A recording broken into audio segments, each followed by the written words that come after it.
Jai Shri Ram! Jai Shri Ram! Jai Shri Ram! The person I'm going to introduce to you, she has spent last 6 months actually at her house having practice almost every weekend. Okay, so many people in her house, and basement was full, coffee, tea, and I happened to go several times actually to see the practice, and it was amazing. So let's give a big hand to Kanak Gari. जय सिया राम।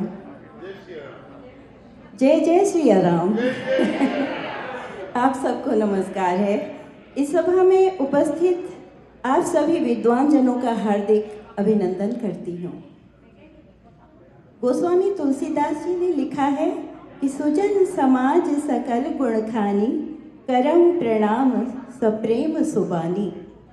अर्थात ज्ञानी लोगों के उस समाज को जो सारे गुणों की खान है, प्रेम सहित सुंदर वाणी में मेरा प्रणाम है। इसी विश्वास के साथ कि हर प्राणी के अंदर ईश्वर का वास होता है, BSNA मिशिगन चैप्टर द्वारा आयोजित रामायण टीम के समस्त पार्टिसिपेंट्स, सारे वॉलेंटियर्स की ओर से मैं कनक गिरी राम राम कहकर आपको सादर प्रणाम कर रही हूँ। आज आप रामायण महाकाव्य पर आधारित जिस डांस ड्रामा को देखने जा रहे हैं, उसे मंचन करने का विचार तब आया जब अयोध्या में श्री राम मंदिर का ऐतिहासिक उद्घाटन हो रहा था। इसीलिए इसका नाम रखा गया है अवध में राम आए हैं, क्योंकि उस वक्त यही चल रहा था कि अवध में राम आ रहे हैं, आ गए। तो हम लोगों ने सोचा क्यों ना हम लोग डिट्रॉइट में भी राम जी को बुलाकर देखें, शायद आ जाएं। और भगवान की कृपा से आज ऐसा अवसर आ गया है। तो संगीत में नृत्य नाटिका की मैं एक सिर्फ सूत्रधार हूँ। मैं एक सूत्रधार हूँ। समस्त मानव जाति के कल्याण के लिए कल्याणकारी प्रभु श्री राम की कथा अनंत है। थोड़े से समय में पूरी कथा को दिखलाना संभव तो नहीं है, इसलिए हमने कुछ ही प्रसंगों पर थोड़ा थोड़ा सा प्रकाश डाला है। हमारी तरफ से इसमें त्रुटियां भी बहुत सारी हो सकती हैं और होंगी, मुझे मालूम है। तो ऐसे में आप लोगों के लिए मुझे ये कहना है कि BSNA परिवार के सदस्य होने के नाते आप हम लोगों को क्षमा कीजिएगा। चलिए शुरू करते हैं। हम कथा को आरंभ उस समय के दृश्य से करने जा रहे हैं जबकि राक्षसों के राजा रावण तीनों लोकों के लिए बहुत बड़े संकट बन चुके थे।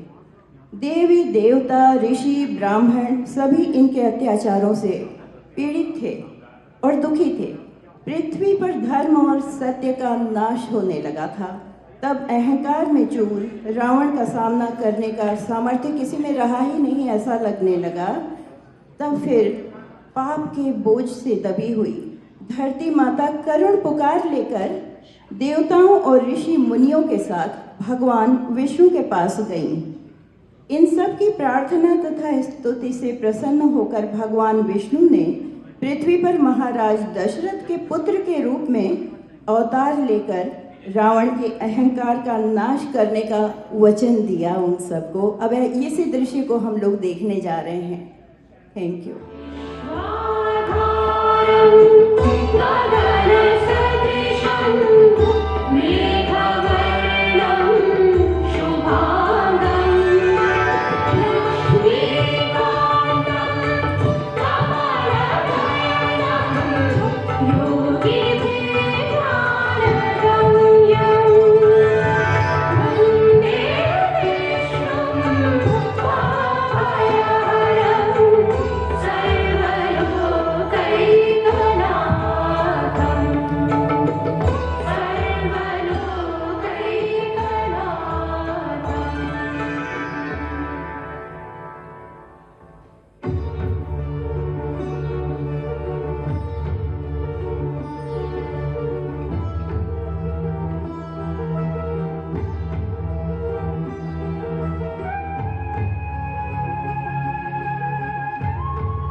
आगे बढ़ते हैं।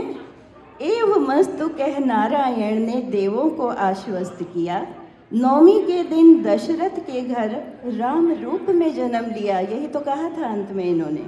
तो ईश्वर की कृपा से महाराज दशरथ के राजमहल में जब एक नहीं, मांगा तो एक था, लेकिन एक नहीं 4 दिव्य बालकों ने जन्म लिया, तो प्रसन्नता के साथ गुरु वशिष्ठ को सम्मान पूर्वक बुलाया गया। वे विद्वान ब्राह्मणों के साथ आए। ध्वजा, पताका, तोरणों की सजावट से पूरा नगर छा सा गया था। तो सारा नगर जो है वो सजावट से भर गया था। आकाश से फूलों की वर्षा होने लगी, देवता फूल बरसाने लगे ऊपर से। महाराज दशरथ का महल मांगलिक नृत्य और गीतों से पूर्णतः संगीतमय हो गया। तो अब चलिए सीन शुरू करते हैं। दशरथ के महल में नृत्य और संगीत का भव्य दृश्य देखिए।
स्पेशल राम भक्त को देखा जो दौड़ती भागती गिरती पड़ती यहाँ आ गई, यही इन्होंने कहा। तो ऐसे राम भक्त भी होते हैं। इनका नाम है प्रीति तिवारी। एक बार तालियों के साथ फिर से इनका स्वागत। तो स्टोरी को आगे बढ़ाते हैं। महर्षि वशिष्ठ जी ने 4 राजकुमारों का नामकरण संस्कार किया और ब्राह्मणों के साथ आए और नामकरण संस्कार हुआ वहाँ। इनके नामों को तो हम सब जानते ही हैं, सर्वविदित हैं, श्री राम, लक्ष्मण, भरत, शत्रुघ्न। देखते ही देखते इनकी मधुर किलकारियों से राजमहल गूंज गूंज सा उठा। जनमानस के साथ साथ ऋषि मुनि देवी देवता भी आनंद विभोर होने लगे। गोस्वामी तुलसीदास जी ने लिखा है, जिनका वेद बखान न कर सके और भगवान शिव ने भी जिनका अंत न पाया, माताएं, ये तीनों रानियां जो आपने अभी देखी उनकी बात हो रही है, तो माताएं उन्हें आनंदित होकर हठ पूर्वक पकड़ने के लिए दौड़ती भागती फिर रही हैं। पास बुलाने पर सामान्य बालकों की तरह प्रभु लीला करते हैं और दौड़ने भागने वो खुद भी लगते हैं। तुलसीदास जी की सुंदर रचना के साथ इस दृश्य का हम सब अब आनंद लेंगे। ठुमक चलत रामचंद्र।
दशरथ के चारों पुत्र अपनी बाल लीलाओं से समस्त विश्व को आनंदित करते रहे। फिर शिक्षा प्राप्त करने के लिए शुभ मुहूर्त में उन्हें महर्षि वशिष्ठ के साथ गुरुकुल में जाने की सम्मति बनी। प्रभु श्री राम समस्त शिक्षाओं के ज्ञाता थे, किंतु उन्हें तो सर्वसाधारण के लिए आदर्श प्रस्तुत करना था। गुरुकुल में चारों भाइयों को हर प्रकार की विद्याओं में पारंगत बनाया गया, जिससे कि आगे चलकर आवश्यकता अनुसार जीवन की हर कठिनाई का वे सामना करने में समर्थ रहें। गुरुकुल के कठिन नियमों के अनुसार गुरु वशिष्ठ के साथ ये कोमल चारों राजकुमार पैदल ही आश्रम लाए गए। तो पैदल ही गुरु जी के साथ ये आश्रम को गए। अब हम सब चारों भाइयों को महर्षि वशिष्ठ और गुरु माता जी के समक्ष माँ सरस्वती की एक वंदना का अभ्यास करते हुए देखने जा रहे हैं।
क्या गुरुकुल था, क्या विद्यार्थी थे, क्या गुरुजी थे और क्या गुरु माता थी। ऐसा लगा कि सचमुच वैसा ही चल रहा है जैसा कि हम लोग कल्पना करते हैं। वन में चलते हुए प्रभु श्री राम और लक्ष्मण जब पत्थर की एक शिला के पास पहुँचे तो गुरु विश्वामित्र, इस टाइम गुरु विश्वामित्र के साथ वो थे, तो गुरु विश्वामित्र ने उन्हें ब्रह्मा जी की मानस पुत्री और गौतम ऋषि की पत्नी देवी अहिल्या की कथा सुनाई।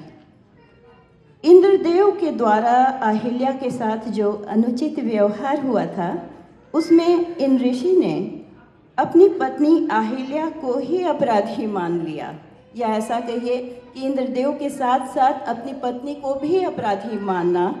और क्या किया उन्होंने कि उन्होंने अपनी पत्नी अहिल्या को पत्थर की एक शिला हो जाने का श्राप दे दिया। इतना बड़ा श्राप। पत्थर की शिला बनी देवी अहिल्या सहस्त्रों वर्षों तक प्रभु श्री राम के आने की प्रतीक्षा करती रही। उचित समय आने पर करुणा निधान श्री राम के पावन चरण स्पर्श से देवी अहिल्या श्राप मुक्त हो गई। समय और दुर्भाग्य के सताए हुए प्राणियों का उद्धार करना प्रभु ने सदा ही अपना धर्म और कर्तव्य मानते हुए माता समान देवी अहिल्या का भी उद्धार कर दिया। ऐसा ही सीन ये है, आप भी देखिए। श्री राम चरण के सुखद स्पर्श से शिला बनी सुंदर नारी। पद पंकज पावन शोक नशावन पद रज की महिमा भारी। वे नारिया पावन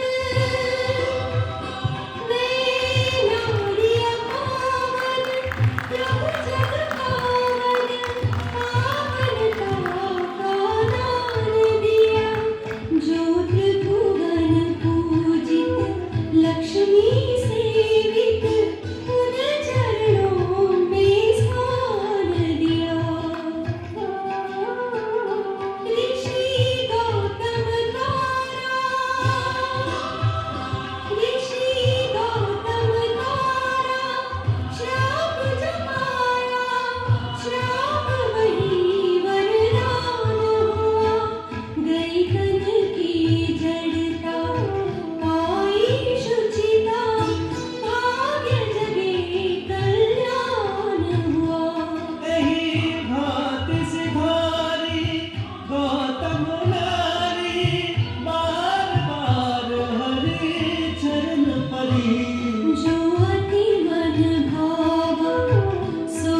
अब तक हमने महाराज दशरथ के महल में प्रभु श्री राम की बाल लीलाएं और भाइयों के साथ गुरुकुल में उनकी शिक्षा प्राप्त करने के दृश्य देखे।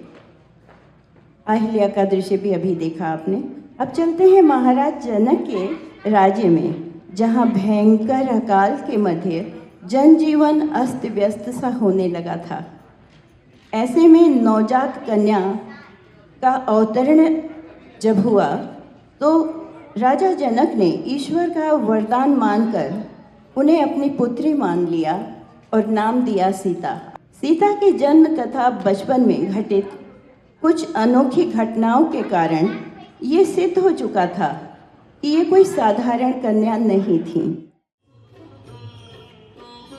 एक दिन महाराज जनक और महारानी सुनैना ने नन्ही बालिका सीता को खेल ही खेल में जब भगवान श्री शिव का वह धनुष उठाते और फिर वापस उसी जगह पर रखते हुए देखा तो उनके आनंद और आश्चर्य का ठिकाना न रहा। ऐसे में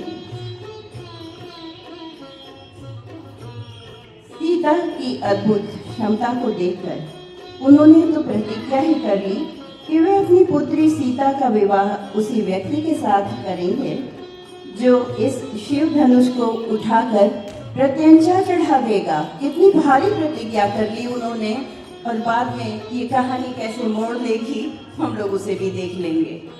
श्री राम कथा में महर्षि विश्वामित्र की भूमिका बड़ी ही महत्वपूर्ण रही है। दिव्य शक्तियों तथा शस्त्र और शास्त्र के पूर्ण ज्ञान इन महारथी को हासिल थे। महर्षि के आश्रम की रक्षा श्री राम और लक्ष्मण ने असुरों से की और इसके बाद दशरथ नंदन श्री राम और लक्ष्मण ने और भी कई मांगलिक कार्यों को संपन्न किया और फिर गुरु विश्वामित्र के साथ मिथिला पहुंचकर प्रातःकाल गुरु जी की पूजा के लिए फूलों की व्यवस्था करने के लिए पुष्प वाटिका भी गए।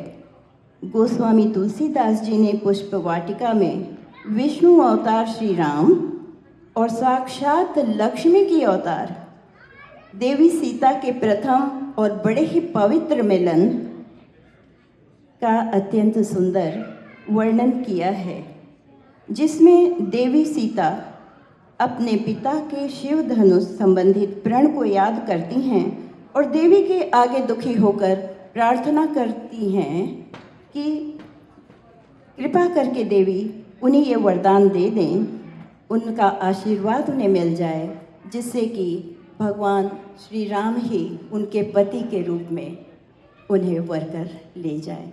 तो ये पुष्प वाटिका का सीन है। आइए हम सब इस मनोहर दृश्य का मिलकर आनंद लेते हैं।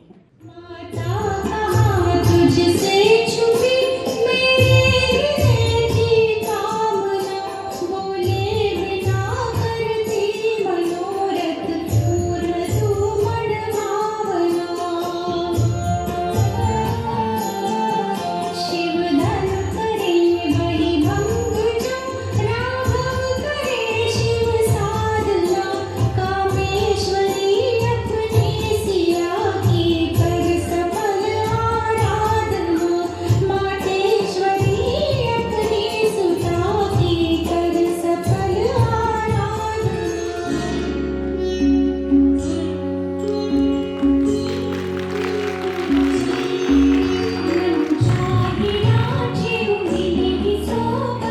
सहज सुंदर सावरो, करुणा निधान सुजान, सीव सदैव जानत रावरो। यही भांति गौरे असीस सुनि सिय सहित हिया हर्षि आई। तुलसी भवानी पूजी पुनि पुनि मुदित मन मंदिर चली। तुलसी भवानी पूजी पुनि पुनि। गौरी आशीष लेकर देवी सीता सखियों के साथ राजमहल लौट आईं। शीघ्र ही विवाह की तैयारियां पूरी हुई तो शुभ मुहूर्त में राजा जनक के आमंत्रण पर सीता जैसी सुंदर राजकुमारी को पत्नी के रूप में पाने के लिए मनुष्यों के साथ साथ कई देव और दानव भी मानव रूप में वहाँ पर पहुँचने लगे थे।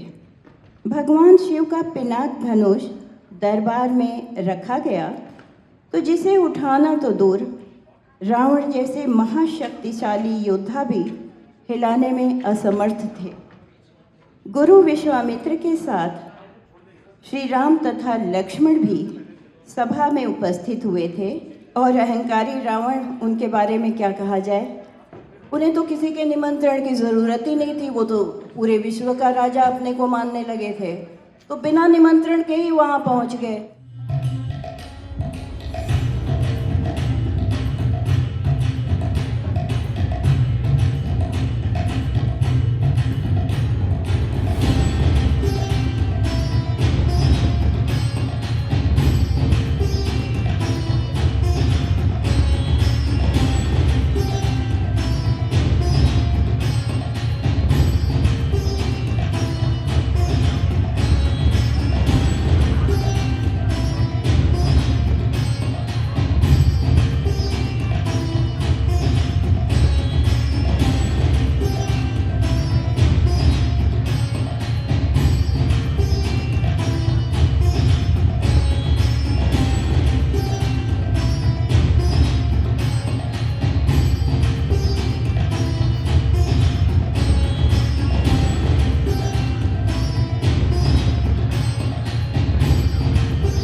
मैं मिथिला नरेश जनक अपनी पुत्री सीता के स्वयंवर में पधारे हुए समस्त वीरों का स्वागत व अभिनंदन करता हूं। हे महायोद्धाओं, मैं आप सारे वीर योद्धाओं को वीरता प्रदर्शित करने का आमंत्रण और अवसर देता हूं। यह भोलेनाथ शिव शंकर का दिव्य पिनाक धनुष है, जिसे कैलाशनाथ शिव शंभू ने हमारे पूर्वज देवव्रत को दिया और तभी से यह मिथिला की शोभा बढ़ा रहा है। यह मेरी प्रतिज्ञा है कि जो कोई योद्धा इसे उठाकर प्रत्यंचा चढ़ाएगा, मेरी पुत्री सीता उसी को वरमाला पहनाकर वरेगी। राजकुमारी सीता को स्वयंवर में उपस्थित किया जाए।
आज मुझे विवश होकर कहना पड़ रहा है कि कदाचित इस पृथ्वी पर वीर योद्धाओं का पूर्णतः अभाव है। यदि मुझे पहले पता होता कि कैलाशपति के इस दिव्य धनुष को तोड़ना किसी के सामर्थ्य में नहीं है तो मैं ऐसी प्रतिज्ञा करता ही नहीं।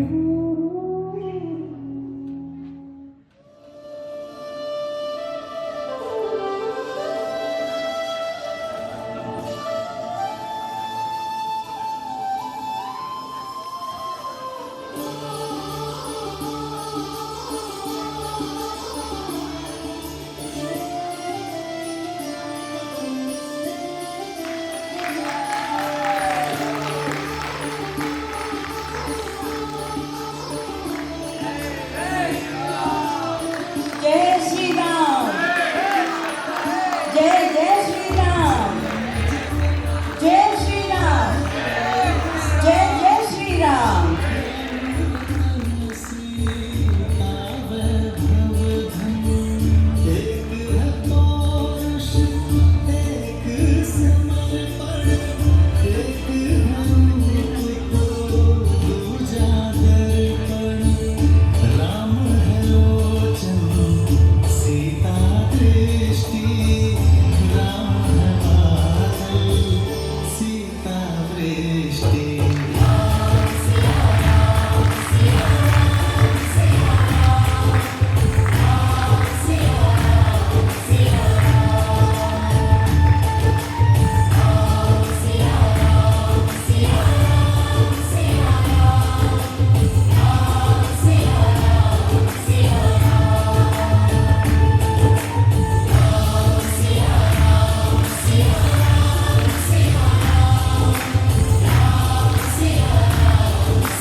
मैंने कहा था ना कि बड़ा ही मनोहर दृश्य है।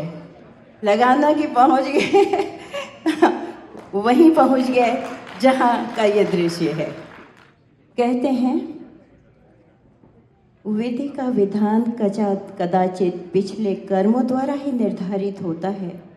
पूर्व काल में श्रवण कुमार के माता पिता ने अपने पुत्र वियोग के कारण महाराज दशरथ को जो श्राप दिया था, लगता है उसके पूरे होने की पृष्ठभूमि अब शुरू हो गई थी।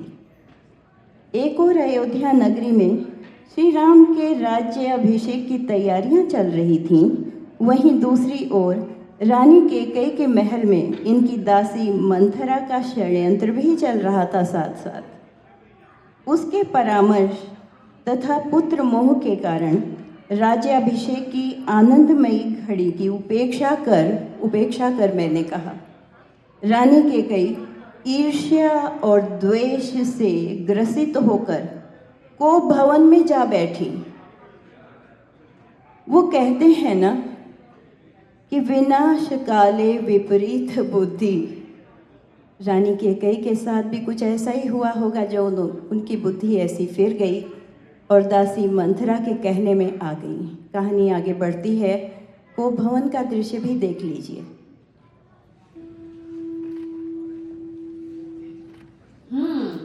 मैं जानती हूँ कि केवल मंथरा ही मेरा हित चाहती है।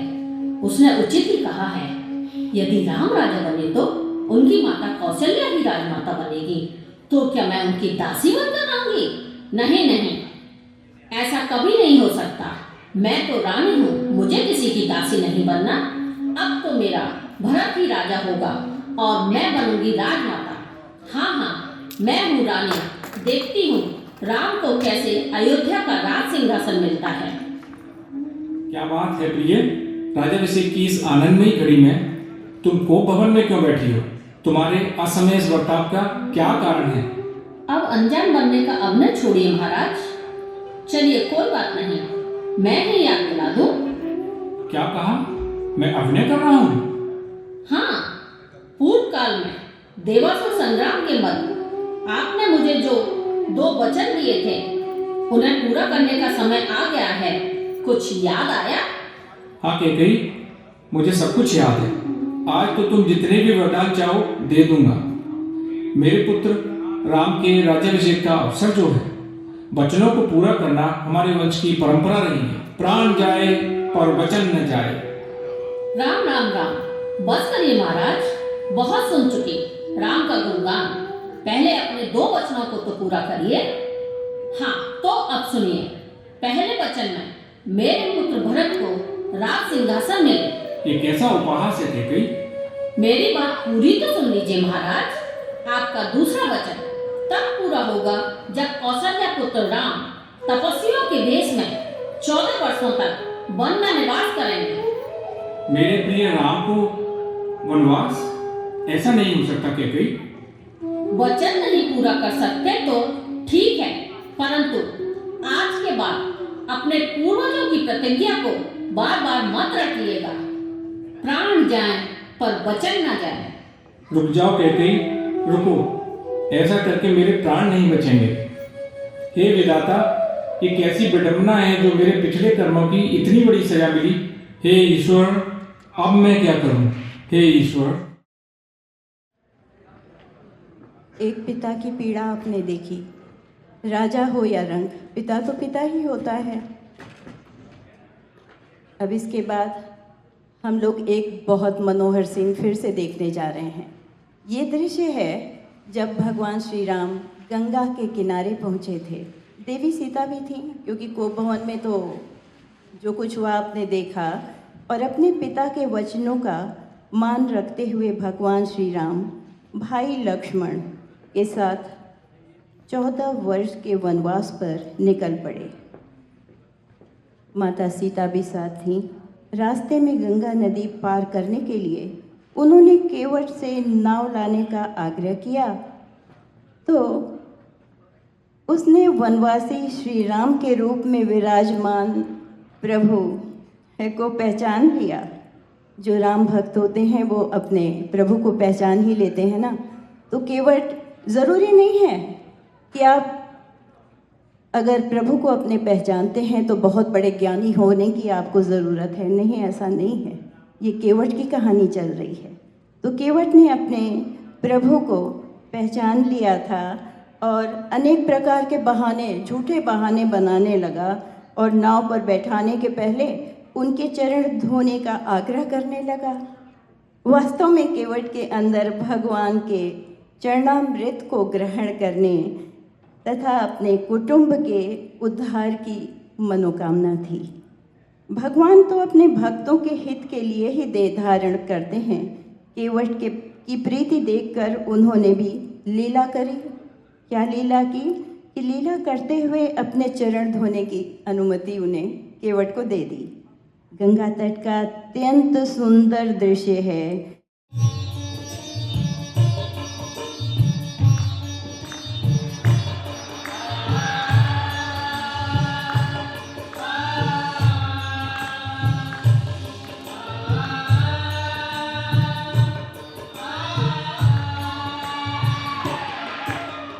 कभी कभी भगवान कभी भक्तों से काम करेंगे। राम का गंगा पार प्रभु की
14 वर्षों के वनवास में पत्नी सीता और भाई लक्ष्मण के साथ प्रभु श्री राम ने अनेकों राक्षसों का संहार, पतितों का उद्धार, साधु संतों के साथ सत्संग करने के पश्चात अंत के कुछ वर्षों में पंचवटी में रहने का अपना मन बनाया।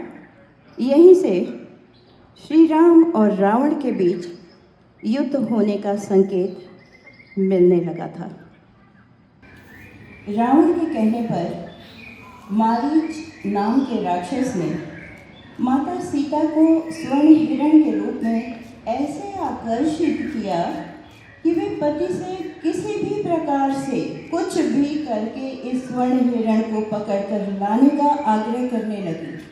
बहुत आग्रह किया, प्रभु ने समझाया भी, भाई लक्ष्मण ने भी समझाया, नहीं मानी। अंत में प्रभु श्री राम उनको आश्वासन दे करके वो लौट कर आएंगे, हिरण लाने के लिए गए, लेकिन माँ लक्ष्मण जी को सीता की सुरक्षा करके दायित्व सहेजते हुए वो चले गए। कहीं दूर से प्रभु की पुकार को सुनकर माता सीता ने लक्ष्मण को भाई की मदद करने के लिए जाने का आग्रह कर दिया, उन्हें भी विवश कर दिया।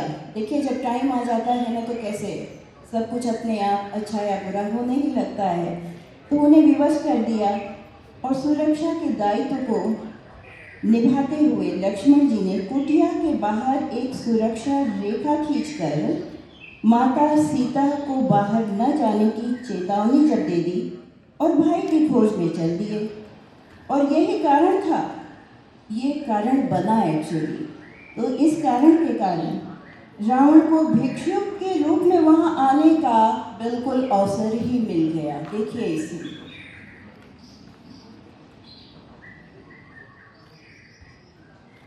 जय हो शंभु, हर हर महादेव, जय जय हो शिव शंभु। इस समय ये महात्मा कौन हो सकते हैं? भस्म का तिलक, रुद्राक्ष की माला और लंबी जटाएं, मुझे लगता है द्वार पर कोई सिद्ध योगी आए हैं। जय भोलेनाथ, जय जय शंभु, भिक्षा दो देवी, भिक्षा दो। पधारिए महात्मा। किसी की कुटी में हम योगियों का प्रवेश वर्जित है, बाहर आकर भिक्षा दो देवी। जय भोलेनाथ। योगी राज, मैं इस रेखा की सीमा में बंदी होने के कारण बाहर नहीं आ सकती, आप यहाँ आने की कृपा करें। असंभव देवी, असंभव। मैं बंधी हुई भिक्षा स्वीकार नहीं कर सकता और कुटी में प्रवेश करना मेरे योगी धर्म का तिरस्कार है। रुक जाइए महाराज, मेरे पति आते ही होंगे। हम प्रतीक्षा नहीं कर सकते देवी। यदि आप अतिथि सत्कार नहीं कर सकती तो भिक्षा देने वालों की इस संसार में कमी नहीं है। मैं चला। जय भोलेनाथ। हे ईश्वर, ये कैसी परीक्षा है, अब मैं क्या करूं? जानती हूँ इस रेखा के बाहर जाना उचित नहीं है, किंतु अतिथि धर्म से बढ़कर कोई धर्म नहीं है। फिर ये तो महात्मा है। मैं आ रही हूँ योगीराज, रुक जाइए। जय हो शंभु, मैं सर्वज्ञाता हूँ देवी। जानता हूँ कि तुम राजकुमारी हो। तुम्हारा स्थान वन में नहीं, राजमहल में है। आप अंतर्यामी हैं, किंतु मैं आर्य स्त्री हूँ। अपने पति के साथ रहकर ये वन भी मेरे लिए स्वर्ग समान है। फिर अब तो वनवास का समय भी शीघ्र ही समाप्त होने वाला है। मैं तुम्हारे वनवास के समय को अभी समाप्त किए देता हूँ।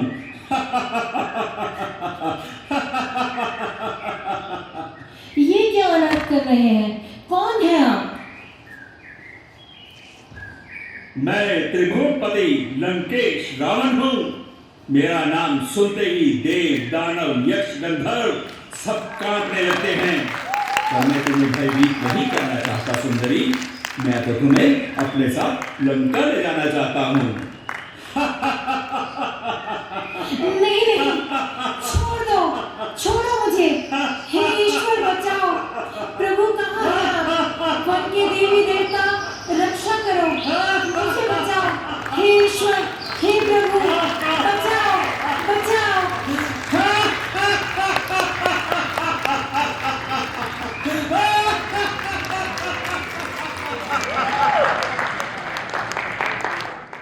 अब सुनिए आगे की कहानी।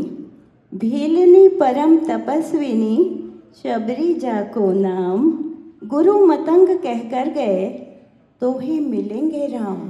समझ गए ना किसकी कहानी है? माता शबरी की है। प्रेम का असीम आनंद प्रतीक्षा में है। प्रेम का असीम आनंद प्रतीक्षा करने में है, और प्रतीक्षा भी ऐसी जैसी कि माता शबरी ने प्रभु श्री राम के लिए की थी। उन्हें अपनी भक्ति पर अटूट विश्वास था, तभी तो लोग मना करते रहे कि तुम्हारे राम तो आएंगे नहीं, इतने दिनों से बैठी हो, युग बीते जा रहे हैं। पर शबरी माता को अपनी भक्ति की शक्ति पर विश्वास था, तभी तो प्रभु मिलन की आस में मगन होकर माता शबरी कहा करती थी, राम आएंगे, राम आएंगे, राम आएंगे। मेरी झोपड़ी के भाग आज खुल जाएंगे, राम आएंगे, राम आएंगे, आएंगे, राम आएंगे। मेरी झोपड़ी के भाग आज खुल जाएंगे, राम आएंगे।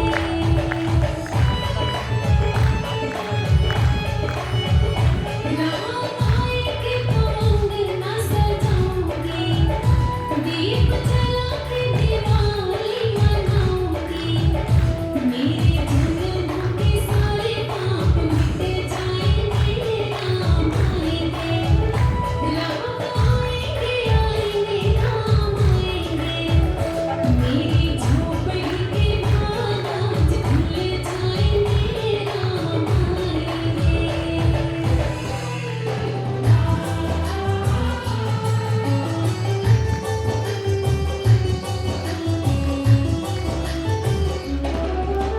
राम राम रटते जो रहती राह निहारे हैं, देखो सबरी माँ के कुटिया प्रभु राम पधारे हैं। देखो सबरी माँ के कुटिया प्रभु राम पधारे हैं।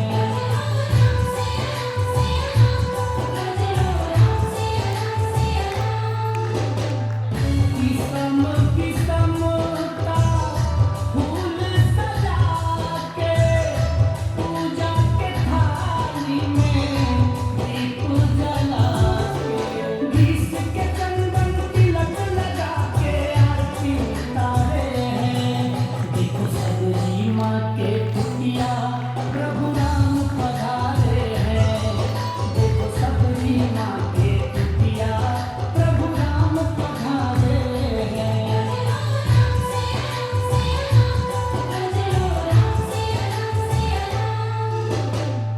चख चख कर मीठे बैर दिया है, जिसे रघुवर ने ग्रहण किया है। उसके झूठे बैर को भगवान दिखाए हैं।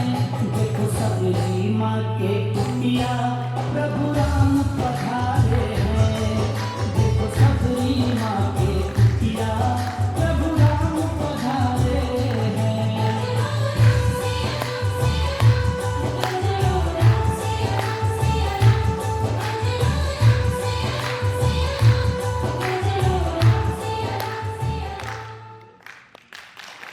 तो माता सीता की खोज करने में प्रभु श्री राम के परम प्रिय भक्त श्री हनुमान जी की महत्वपूर्ण भूमिका है, हम सारे लोग जानते हैं।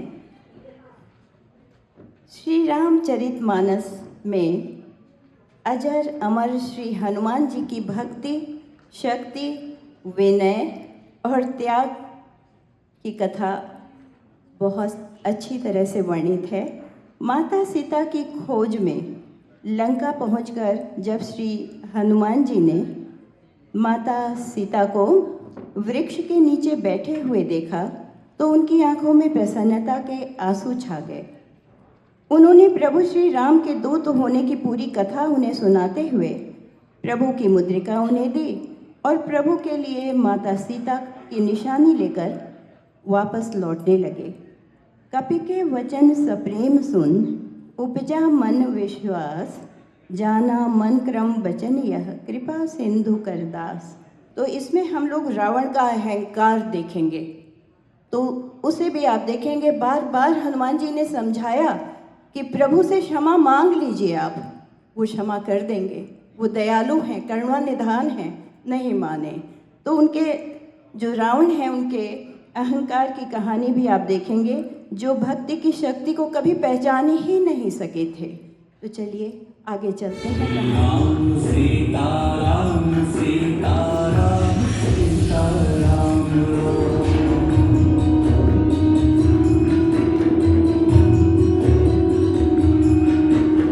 वीर है रघुवीर है रणधीर मेरे राम है। दीन बंधु कंज लोचन कोटि उनके नाम है। श्री राम सीता राम सीता राम सीता राम पुरुषोत्तम है नारायण के नर अवतार है। धर्म के पर्याय हैं ब्रह्मांड के भरतार हैं। श्री राम सीता राम सीता राम सीता राम श्री राम भक्त कृपाल है वो पापियों के काल है। सर्वशक्तिमान दीनानाथ दीन दयाल है। राम सीता राम सीता राम सीता राम राम श्री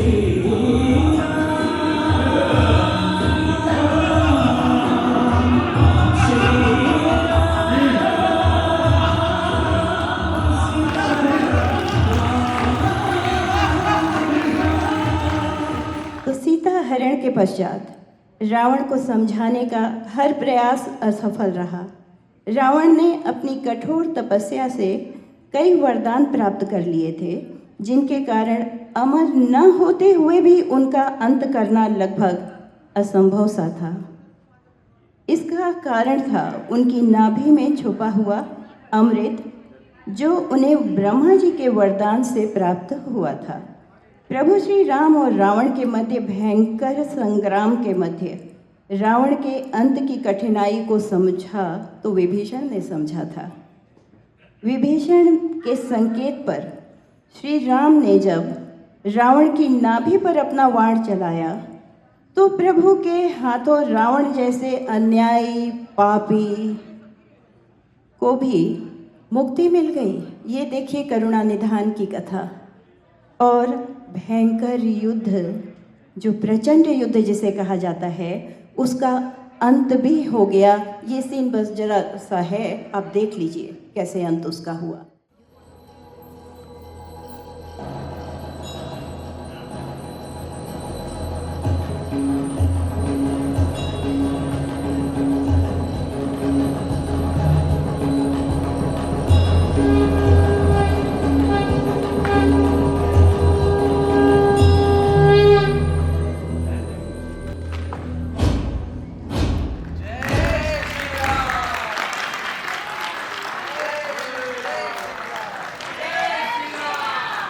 भगवान श्री राम की कथा के प्रसंग में श्री राम स्तुति का विशेष महत्व है। हम सब जानते हैं, मंदिरों में आपने सुनी होगी, आप घर में गाते हैं, पूजा पाठ करते हैं, उसके द्वारा तुलसीदास जी की कृत प्रभु श्री राम की इस सुंदर स्तुति को हम प्रस्तुत करेंगे अब, जो कि भक्ति रस से परिपूर्ण है।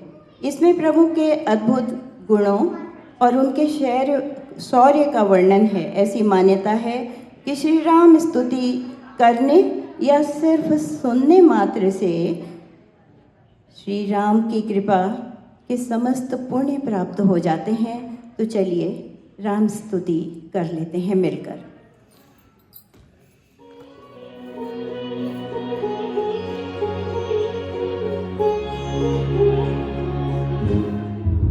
श्री रामचंद्र कृपाल भज मन हरण भव भय दारुण। श्री रामचंद्र कृपाल भज मन हरण भव भय दारुण। नव कंज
तो अब 14 वर्षों के वनवास के पश्चात प्रभु आगमन की सूचना मिलते ही नगर में उल्लास छा गया।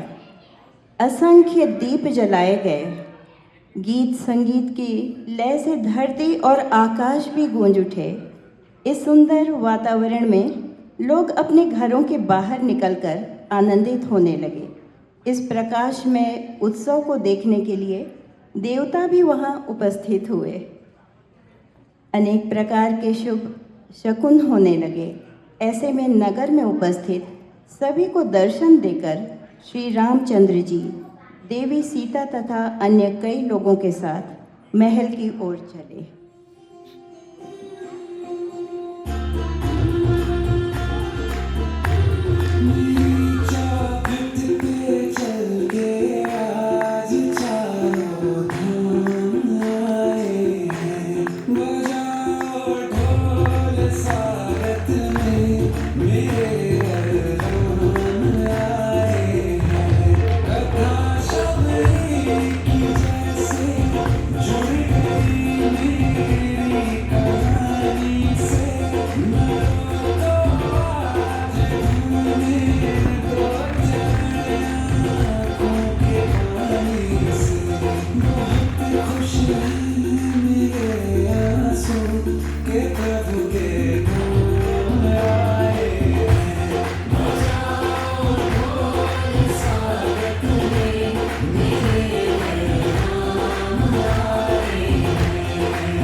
पूरी अयोध्या नगरी सज चुकी थी। देवी देवता ऊपर से फूल बरसा रहे थे और ऐसे में सारा नगर जो सजा हुआ था, एक जैसे आजकल प्रोसेशन जुलूस निकलता है ना, उसी तरीके से वो दृश्य होता जा रहा था।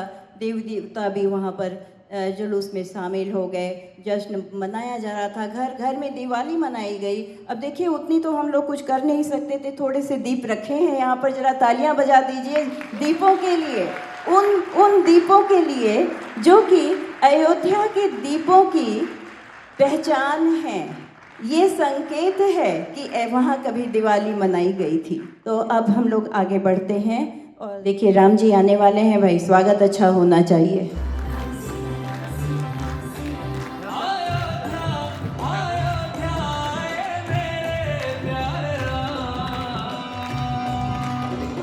बोलो जय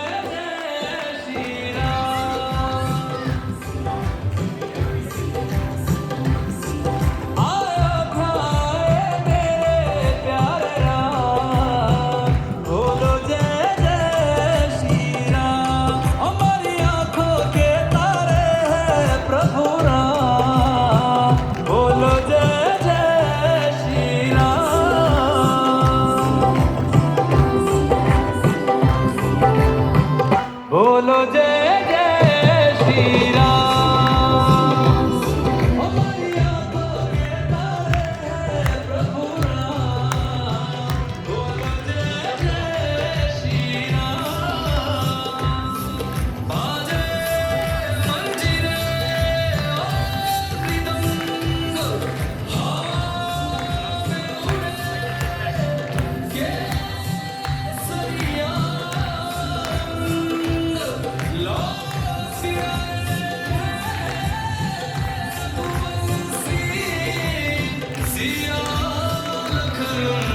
हनुमत के संग।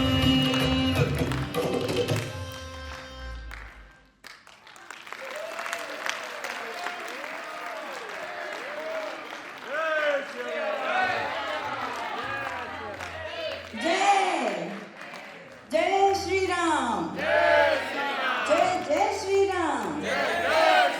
जय श्री राम।